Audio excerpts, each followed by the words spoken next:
Hello chers disciples, j'espère que nous allons bien par la grâce de Jésus. Moi je vais bien encore et je suis très content de vous retrouver pour ce nouvel épisode, on peut le dire ainsi, pour ce nouveau cours, pour ce nouveau module. Et aujourd'hui nous allons parler d'un module particulier qui me tient spécialement à cœur, comme tous les modules. Mais celui d'aujourd'hui je l'aime particulièrement car il est vraiment l'une des clés majeures dans notre vie chrétienne. Mais comme tu le sais, comme on en a pris l'habitude, on va prier, demander la grâce de Dieu pour pouvoir comprendre ce qu'on va partager et ensemble on va rentrer dans les Écritures. Prions. Papa, merci pour ces instants, merci pour ce cours merveilleux, ce module merveilleux que nous entamons. Merci de venir nous éclairer sur les choses qui te concernent. Parle-nous, révèle-toi à nous. Merci de nous donner la bonne compréhension. Merci d'accorder l'onction afin d'atteindre tes objectifs au nom précieux de Jésus. Amen. Alors, je te disais tantôt qu'aujourd'hui, on va commencer un nouveau module, le troisième et dernier module de notre école. On est déjà à la fin. Et dans le nom du module qu'on veut voir à partir de maintenant, c'est le Saint-Esprit. Quelqu'un dit avec moi le Saint-Esprit. Dis encore avec moi le Saint-Esprit. Oui, nous voulons parler du Saint-Esprit et le cours numéro 1 que nous voulons aborder aujourd'hui s'intitule « Qui est le Saint-Esprit ?» C'est le nom du cours. C'est l'intitulé du cours qu'on va voir aujourd'hui. Qui est le Saint-Esprit?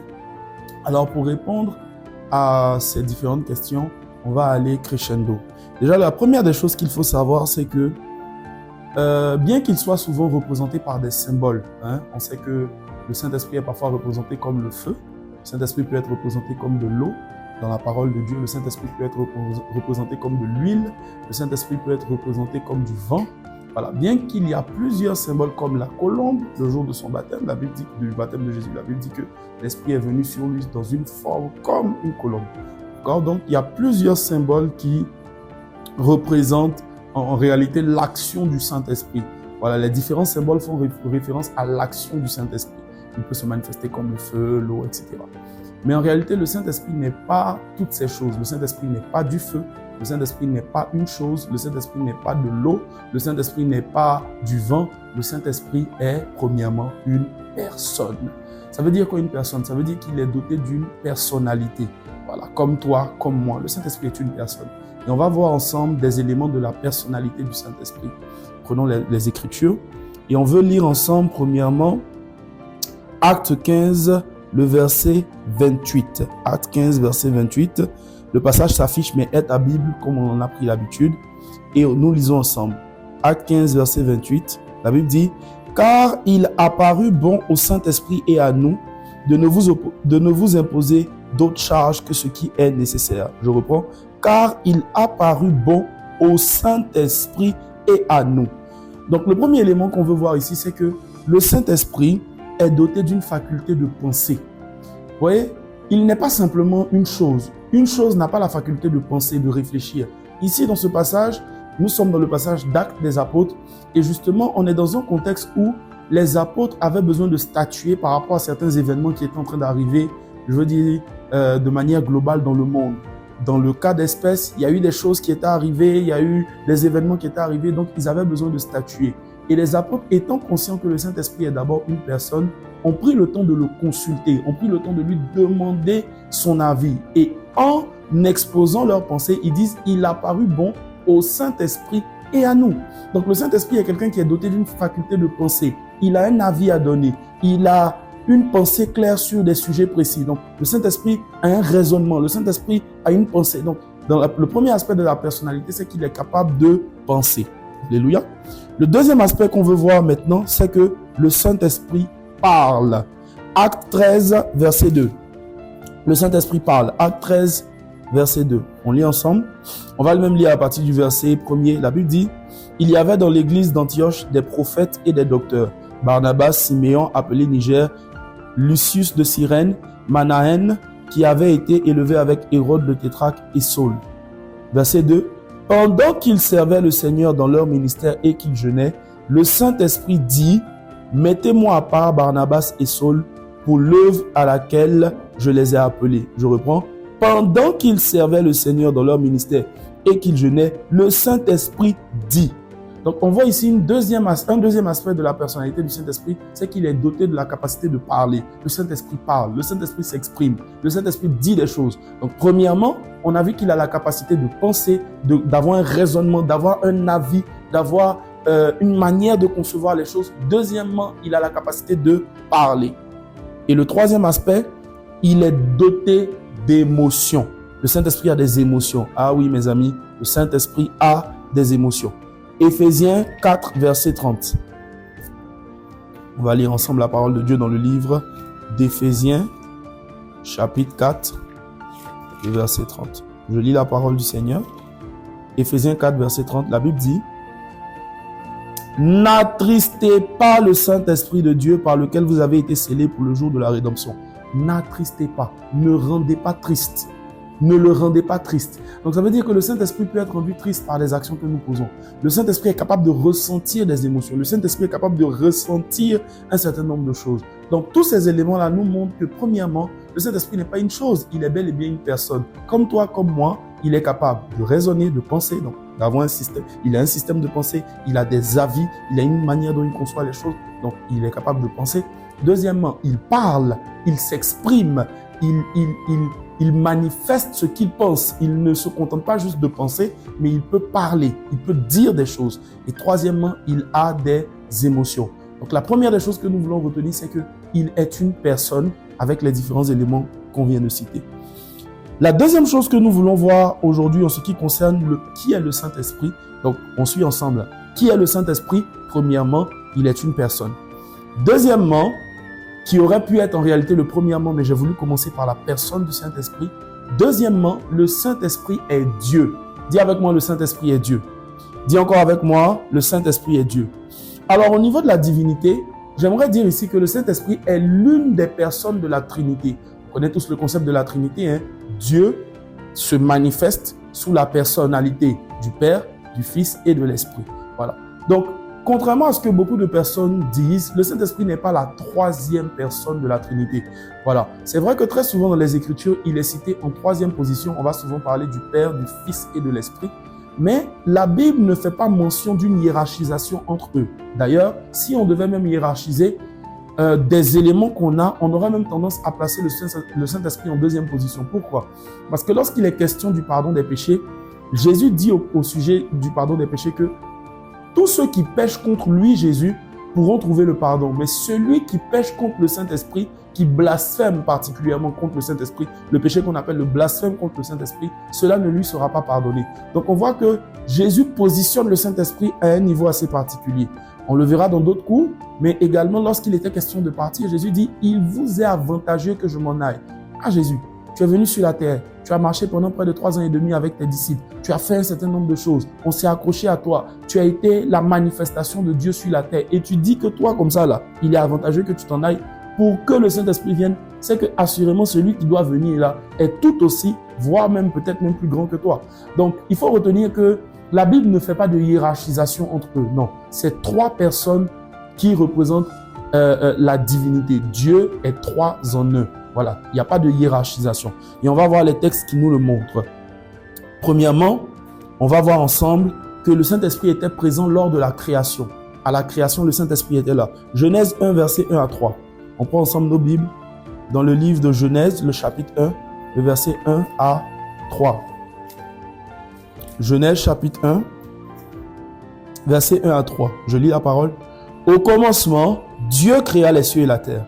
La terre était informe et vide, et il y avait des ténèbres à la surface de l'abîme, et l'Esprit de Dieu se mouvait au-dessus des eaux. Verset 3. Dieu dit que la lumière soit, et la lumière fut.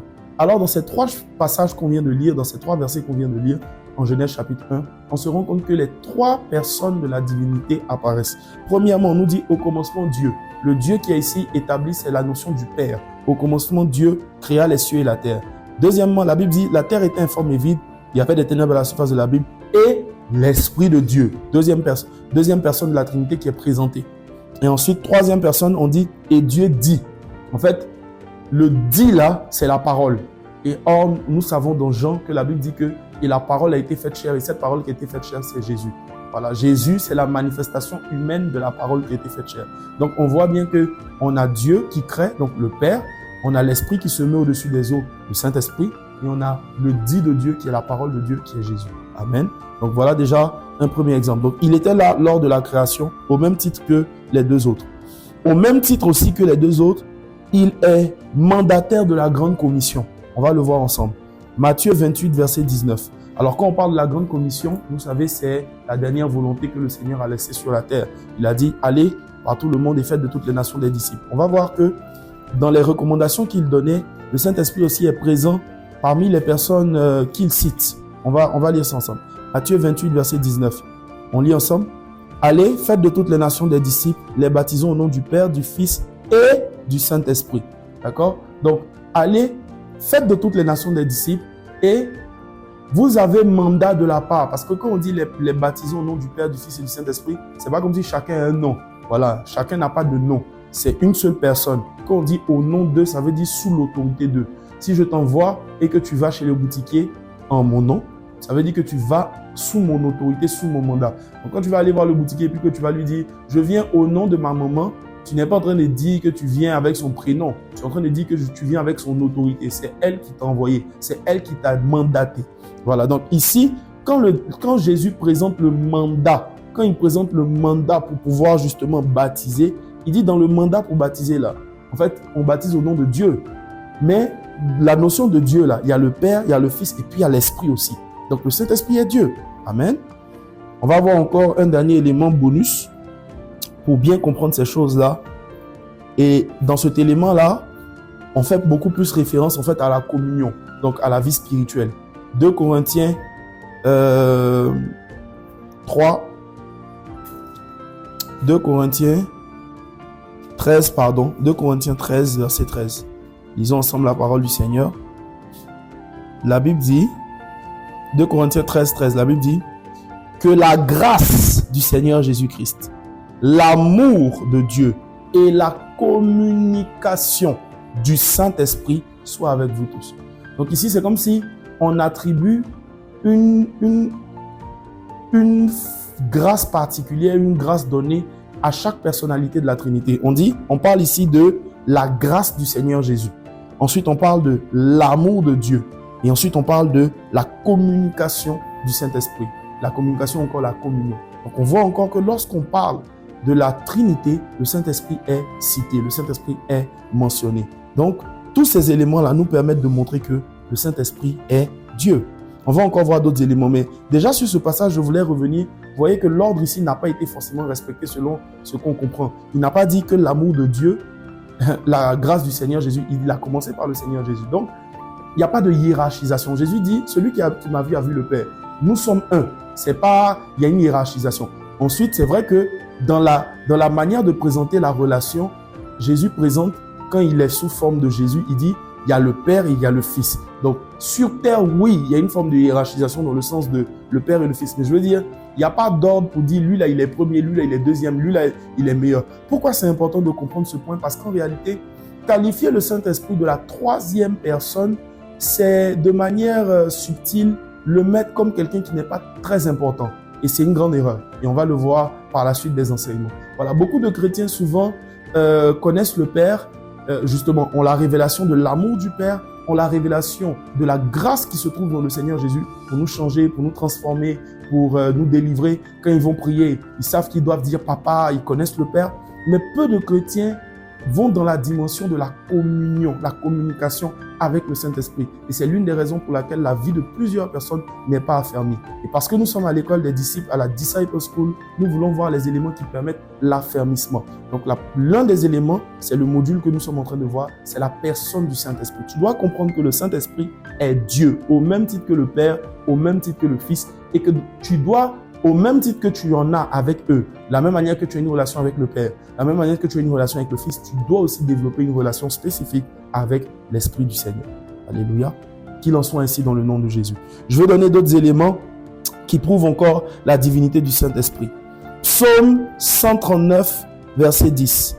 Psaume 139, verset 10. Psaume 139, le verset 10. Lisons ensemble la parole du Seigneur. La Bible dit, On peut même remonter un peu à partir du verset 7. La Bible dit: où irai-je loin de ton esprit? Et où fuirai-je loin de ta face? Verset 8. Si je monte aux cieux, tu y es. Si je me couche au séjour des morts, t'y voilà. Si je prends les ailes de l'aurore et que j'aille habiter à l'extrémité de la mer, là aussi, ta main me conduira et ta droite me saisira. Alléluia. Donc, ce passage nous montre que le Saint-Esprit est omniprésent. Il est partout. Le psalmiste dit: où je peux aller loin de ton esprit? Il est en tout lieu. Et il commence à citer. Il dit: si je vais au ciel, tu es là-bas. Si je me couche dans le séjour des morts, donc sous la terre même, tu es là-bas. Si je prends les ailes pour aller dans l'aurore, c'est-à-dire que j'essaie d'aller le plus loin possible, là-bas encore, ta main va me trouver. Donc ça montre l'omniprésence du Saint-Esprit. Or, on sait qu'il n'y a que Dieu qui est omniprésent. Voilà, en dehors de Dieu, aucun être sur la terre, ni dans le monde des esprits, n'est omniprésent. Il n'y a que Dieu qui est omniprésent. Et la Bible ici nous dit, il n'a pas dit où irai-je loin de toi, il dit où irai-je loin de ton esprit. Donc on présente encore le Saint-Esprit comme ayant la faculté d'être omniprésent. Ça déjà, c'est la première des choses. Luc 1, verset 35. Luc, le chapitre 1, le verset 35. Lisons ensemble les Écritures. Luc 1, verset 35. La Bible dit: l'ange lui répondit: le Saint-Esprit viendra sur toi et la puissance du Très-Haut te couvrira de son ombre. C'est pourquoi le Saint-Enfant qui naîtra de toi sera appelé Fils de Dieu. Donc, l'autre aspect qui nous montre en réalité la divinité du Saint-Esprit, c'est qu'il est omnipotent. Quand on dit potent, c'est pouvoir. Il est il a toutes sortes de pouvoirs. L'ange dit, quand le Saint-Esprit va venir sur toi, il y a une puissance qui va découler de la présence du Saint-Esprit qui va venir sur toi et qui va faire que tu seras capable d'être rendu enceinte, toi qui n'as jamais connu d'homme. C'est la puissance de Dieu, c'est la puissance du Saint-Esprit. Donc le Saint-Esprit aussi est omnipotent, il peut tout. Il a la capacité de tout faire. Dans ce passage, on voit que le Saint-Esprit a eu la capacité de donner à une jeune fille vierge qui n'a jamais connu d'homme la capacité de pouvoir recevoir une grossesse. Quand on regarde ce qu'il a fait dans la même famille de cette jeune fille, donc dans la même famille de Marie avec sa cousine Élisabeth, on se rend compte que celle-là qui était d'un certain âge et qui était stérile a été capable d'enfanter dans son vieil âge. Donc le Saint-Esprit a la capacité de tout faire. Il est omnipotent, il est tout puissant. Ah, j'aime ça, le Saint-Esprit est puissant. Crois en cela. Donc l'omnipotence est aussi une preuve de la divinité du Saint-Esprit. Ensuite, on va prendre ensemble encore 1 Corinthiens 2, 10 à 11. 1 Corinthiens chapitre 2, verset 10 à 11. 1 Corinthiens chapitre 2, verset 10 à 11. Je lis la parole du Seigneur. La Bible dit: Dieu nous les a révélés par l'Esprit, car l'Esprit sonde tout, même les profondeurs de Dieu. Verset 11. Lequel des hommes en effet connaît les choses de l'homme, si ce n'est l'Esprit de l'homme qui est en lui? De même, personne ne connaît les choses de Dieu, si ce n'est l'Esprit de Dieu. Alléluia. Alléluia. Donc ici, on voit en réalité l'omniscience. Et vous voyez que ce soit l'omniprésence, l'omnipotence ou l'omniscience, tout ça, ce sont des attributs divins. On nous montre ici que le Saint-Esprit est omniscient. Il sait tout. On dit, il sonde les profondeurs de Dieu. Il connaît toutes choses. Il connaît tout ce qu'il y a de caché. Il connaît. Rien n'est caché devant lui. Il sait toutes choses. Il connaît toutes choses. Le Saint-Esprit connaît les mathématiques. Le Saint-Esprit connaît la physique. Il est l'essence même de l'histoire. Il est l'essence même du français. Il n'y a pas quelque chose qu'il ne connaît pas. Il n'y a rien sur cette terre que le Saint-Esprit ne connaît pas. Le Saint-Esprit connaît la communication. Le Saint-Esprit connaît la politique. Le Saint-Esprit, j'ai envie de dire, est l'auteur de la médecine. Le Saint-Esprit est à la base de toutes choses. Il sait tout, il connaît tout, il voit tout. Rien n'est caché devant lui. Alléluia. Alléluia. Donc, on vient de voir ensemble que le Saint-Esprit est Dieu. Après avoir vu, premièrement, que le Saint-Esprit est une personne, parce que nous sommes en train de répondre à la question, qui est le Saint-Esprit? Premièrement, il est une personne. Deuxièmement, il est Dieu. Et enfin, troisièmement, il est le commandant en chef des opérations divines sur la terre. Alléluia. Alors, pour répondre à ça, le premier point qu'on veut déjà voir, c'est que le Saint-Esprit, contrairement à Jésus et contrairement au Père, est sur la terre avec nous. Alléluia. Beaucoup de personnes sont souvent attachées à la notion de Jésus, à la notion du Père. On est beaucoup attachés à ces deux-là. Mais ce que beaucoup ne savent pas, c'est qu'en réalité, sur la terre actuellement, celui qui est présent, c'est le Saint-Esprit. Le Père est au ciel. Jésus, après avoir accompli l'œuvre de la croix, est remonté au ciel, mais celui qui est resté sur la terre avec nous, c'est le Saint-Esprit. Dis avec moi, précieux Saint-Esprit. Alléluia. On va prendre ensemble Jean 14, versets 16 à 17, pour voir que le Saint-Esprit est présent avec nous sur la terre. Regardez ce que Jésus dit. Ça, c'est Jésus lui-même qui l'annonce. Hein. Jean 14.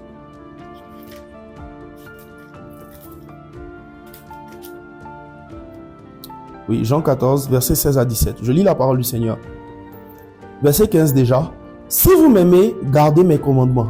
Et moi, je prierai le Père et il vous donnera un autre consolateur afin qu'il demeure éternellement avec vous. Verset 17. L'esprit de vérité, donc il va expliquer le consolateur à c'est qui? L'esprit de vérité que le monde ne peut recevoir parce qu'il ne le voit point et ne le connaît point. Mais vous le connaissez car il demeure avec vous et il sera en vous. Alléluia. Jésus dit, moi je vais partir, moi je dois partir. Il y a un moment donné où je vais partir. Mais il y a un autre de la même nature que moi. Ici, un autre consolateur que vous prenez dans la version grecque, le mot consolateur c'est parakletos, qui veut dire quelqu'un qui fortifie, quelqu'un qui est à tes côtés, qui te booste, qui te galvanise. On verra ça dans le cours numéro 2 sur les fonctions du Saint-Esprit, d'accord? Mais il dit, je vais envoyer un autre de la même nature que moi. Et celui-là, c'est qui? Il dit, c'est l'Esprit de vérité, c'est le Saint-Esprit. Et il dit, cet Esprit-là, vous le connaissez pourquoi? Parce que, il dit, parce que, vous le connaissez pourquoi? Il dit, parce que il demeure avec vous et il sera en vous. Donc le Saint-Esprit est sur la terre avec nous. Le Saint-Esprit demeure avec nous. Lui, il ne va pas partir. Jésus devait venir accomplir une mission pendant un temps pour ensuite partir. Le Saint-Esprit, lui, il est venu pour rester. Jusqu'à la fin des temps, le Saint-Esprit sera là avec nous. Jusqu'à la fin des temps, le Saint-Esprit sera présent avec nous. Donc tu vois, le Saint-Esprit a une importance particulière. Ne pas comprendre. On ne peut pas commencer un cours sur le Saint-Esprit sans le repositionner dans notre esprit. Parce que quand plusieurs ne comprennent pas qu'en réalité, le Saint-Esprit, ça veut dire que s'il y a quelqu'un même avec qui tu dois d'abord, premièrement, composer sur la terre ici, là, c'est le Saint-Esprit. Parce qu'avant même que ta prière ne monte au ciel là-bas, le Saint-Esprit lui-même, il est là.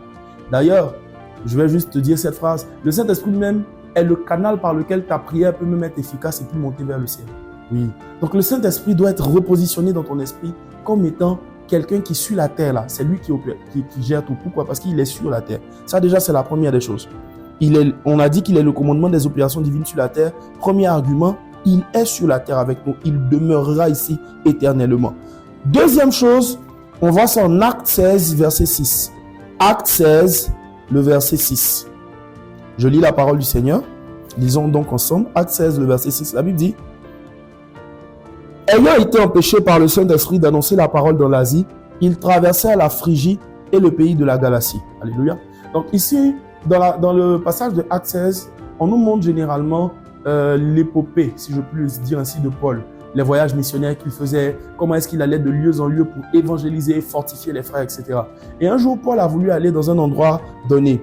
La Bible dit que il voulait aller dans l'Asie. Mais la Bible dit, verset 6, ayant été empêché par le Saint-Esprit. Je veux te dire ici avec ce verset que le Saint-Esprit est le chef de l'Église. Ça veut dire quoi? C'est lui qui oriente. On a vu, avec un verset différent plus haut, on a vu que dans le livre d'Actes, la Bible dit, il a paru bon au Saint-Esprit et à nous. Donc, les apôtres avaient conscience que même si physiquement c'est eux qu'on voyait, c'est-à-dire que les hommes les voyaient eux, les croyants les voyaient eux, ils avaient eux-mêmes conscience qu'ils n'étaient pas les chefs de l'Église. Ils n'étaient pas ceux-là qui avaient autorité de donner le mouvement de l'Église, de dire où est-ce qu'on doit aller, de dire comment est-ce que les choses devaient se faire. Celui qui avait autorité et pouvoir, pour pouvoir conduire l'Église. Quand on parle de l'Église, c'est Église avec grand E, ça veut dire le corps de Christ, l'institution divine. C'est qui? C'est toi, c'est moi. Celui qui doit conduire ta vie, diriger ta vie, orienter ta vie, celui qui doit en être le chef sur la terre ici, c'est le Saint-Esprit. Paul était un grand évangéliste. Paul avait le désir d'évangéliser toute la terre. Un beau matin, il s'est levé, il dit, je vais en Asie. Je m'en vais prêcher la bonne parole. Le Saint-Esprit lui a montré que tu peux être de bonne volonté et vouloir gagner la terre. Mais le planning, l'organisation selon qu'on suit pour pouvoir toucher la terre, c'est moi qui la donne. Toi, tu es un gagneur d'âme. Moi, je suis celui-là qui suis le général qui établit les stratégies et le comment on va aller toucher, le où est-ce qu'on va aller toucher. Tu ne peux pas te lever de ta propre autorité pour aller faire quelque chose que je ne t'ai pas envoyé de faire. C'est bien d'avoir la bonne volonté de te lever pour aller évangéliser, mais il y a un chef et ce chef-là, c'est moi, le Saint-Esprit. Bien évidemment, je dis, c'est pas comme s'il y a eu un discours entre eux, mais le Saint-Esprit, par cette action, à montrer que c'est lui le chef, c'est lui qui tient les rênes et non pas les apôtres. Les apôtres étaient, j'ai envie de dire, les pions visibles que le Saint-Esprit utilisait pour pouvoir conduire l'œuvre de Jésus. D'ailleurs, quand Jésus partait, il n'a pas confié l'œuvre à des personnes. Il dit, il y a un autre qui va venir et c'est lui qui va vous conduire désormais. C'est lui qui va vous orienter. Donc celui-là qui est le chef de l'Église, quand on parle de chef, celui-là qui est la tête, c'est-à-dire qui donne les instructions, qui donne la directive, qui donne l'orientation, c'est le Saint-Esprit. Alléluia. Dis avec moi encore, précieux Saint-Esprit. Enfin, on va terminer par la troisième fonction, en ce qui concerne le commandement des opérations sur la terre. Jean 16, versets 8 à 11. Jean 16, versets 8 à 11. Que le Saint-Esprit soit le chef de ta vie au nom de Jésus. Jean 16, versets 8 à 11. Je lis la parole du Seigneur. Et quand il sera venu, il convaincra le monde en ce qui concerne le péché, la justice et le jugement. En ce qui concerne le péché, parce qu'il ne croit pas en moi. La justice, parce que je vais au Père et que vous ne me verrez plus. Le jugement, parce que le prince de ce monde est jugé. Alléluia. Le troisième point que je voudrais dire en ce qui concerne la direction des opérations célestes sur la terre, c'est que le Saint-Esprit est celui-là qui convainc les cœurs, c'est-à-dire qui œuvre pour le salut des inconvertis. Alléluia. Il est le chef de l'Église et il œuvre pour le salut des inconvertis.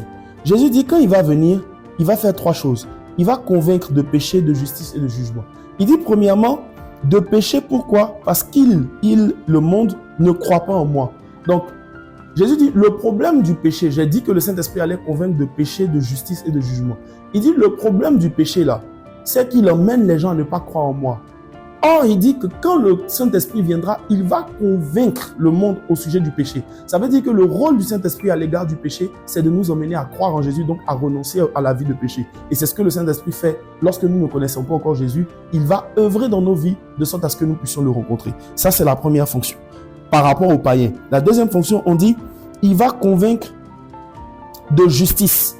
En fait, quand on parle de la justice, on parle de qu'est-ce qui est juste. En fait, quand on dit souvent, non, la manière dont tu as fait là n'est pas juste, ça veut dire que tu n'as pas abordé le bon chemin, tu n'as pas emprunté le bon chemin, tu n'as pas emprunté la bonne voie.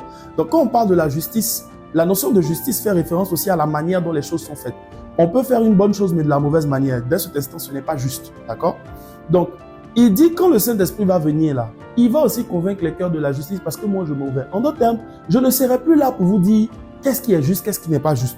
Je ne serai plus là pour vous dire que ça là c'est juste, que ça là n'est pas juste.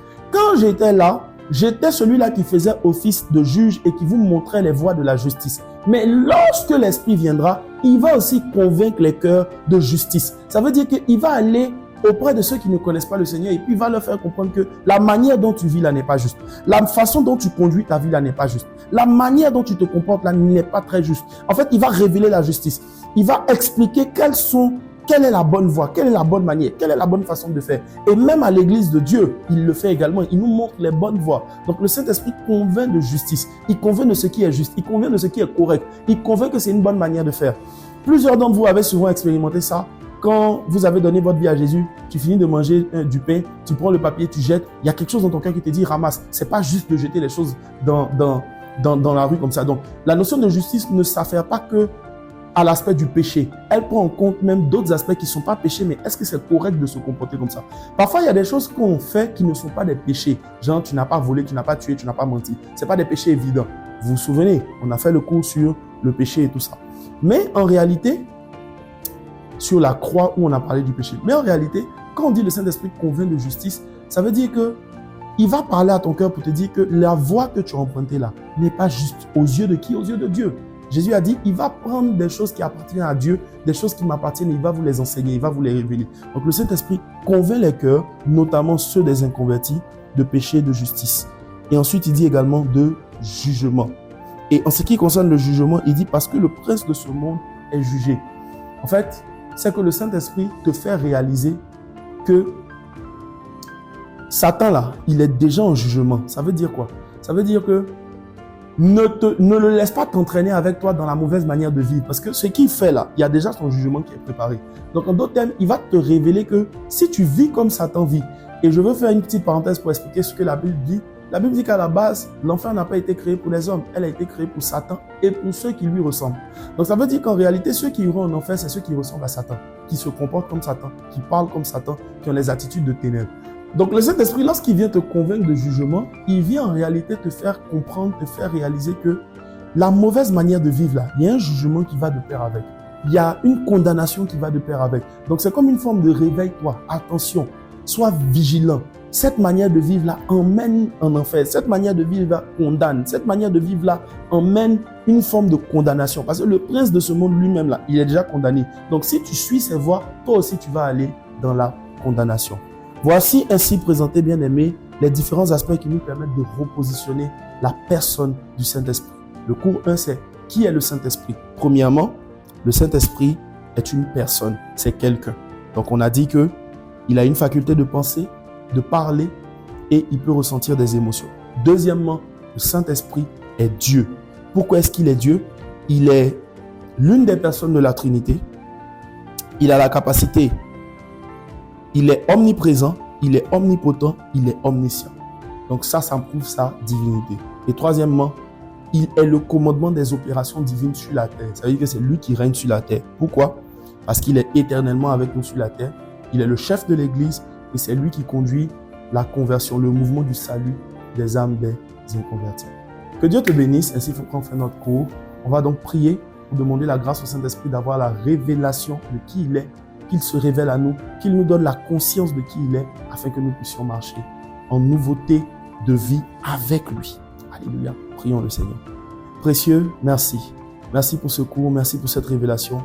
Je prie qu'elle vienne nourrir un frère, qu'elle vienne nourrir une sœur, qu'elle vienne bâtir quelqu'un, afin que cette personne-là, Père de grâce dans le nom puissant de Jésus, puisse véritablement grandir et te repositionner comme étant qui tu es. Seigneur, accorde-nous la grâce de ne pas te voir comme simplement une chose, un symbole, une manifestation. Non, tu es bien plus que ça. Tu es quelqu'un. Tu es une personne.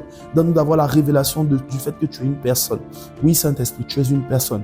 Tu as des émotions. Tu parles et tu as la capacité de penser, de réfléchir. Ça veut dire que dans chaque domaine de nos vies, tu as une pensée sur chaque domaine. Tu peux dire quelque chose sur chaque domaine. Et les actions que nous posons peuvent soit te toucher positivement ou négativement. Accorde-nous la grâce d'avoir la révélation du fait que tu es quelqu'un, tu n'es pas une chose. Deuxièmement, rends-nous conscients du fait que tu es Dieu. Ah oui, ne nous laisse pas croire dans cette hérésie qui s'est installée dans le langage Saint-Esprit de l'Église à dire il est la troisième personne. Non, tu n'es pas la troisième personne. Tu fais partie de la Trinité, tu es l'une des personnalités de la Trinité au même titre que le Père, le Fils. Oui, tu fais partie de cette Trinité-là. Donne-nous la grâce de ne pas te voir comme étant moins important qu'eux. Non, tu es tout aussi important que le Père et le Fils. Et d'ailleurs, Jésus même t'a présenté comme étant, voire peut-être même plus important que lui, car il dit que quiconque blasphémera contre toi, c'est-à-dire reconnaîtra des œuvres qui t'appartiennent et les attribueront aux ténèbres, ce péché-là ne lui sera pas pardonné. Et Jésus a dit qu'il était avantageux que lui s'en aille. Ce Jésus-là qui a fait du bien à la terre, il dit qu'il est préférable que moi là je parte pour que le Saint-Esprit vienne. Pourquoi? Parce qu'il est Dieu et que dans sa divinité, il est omniscient, omnipotent et qu'il a la capacité omniscient. Il sait toutes choses. Il connaît tout. Il est partout. Il peut tout. Il a toutes sortes de capacités. Et enfin, rends-nous surtout conscients que sur la terre ici, c'est toi le général de l'armée céleste. Oui, Saint-Esprit, parce que tu es présent avec nous. Daddy et Jésus sont au ciel. Toi, tu es sur la terre avec nous. Rends-nous conscients de ça. Rends-nous conscients, ô précieux Saint-Esprit, que c'est toi qui es le chef de nos vies. Comment nous devons l'orienter, où nous devons aller, ce que nous devons faire, ce que nous ne devons pas faire, c'est toi qui en dictes le tempo. Et enfin, rends-nous surtout conscients, précieux Saint-Esprit, de ce que tu es celui-là qui conduit le mouvement de salut des inconvertis. C'est toi qui conduis à la conversion. C'est toi qui conduis au salut. Merci parce que tu le fais. Merci parce que tu te révèles à nous. Au nom précieux de Jésus le Christ. Amen. Que Dieu vous bénisse, que la grâce et la faveur du Seigneur soient avec vous et rendez-vous très prochainement de nouveaux enseignements. Bye bye.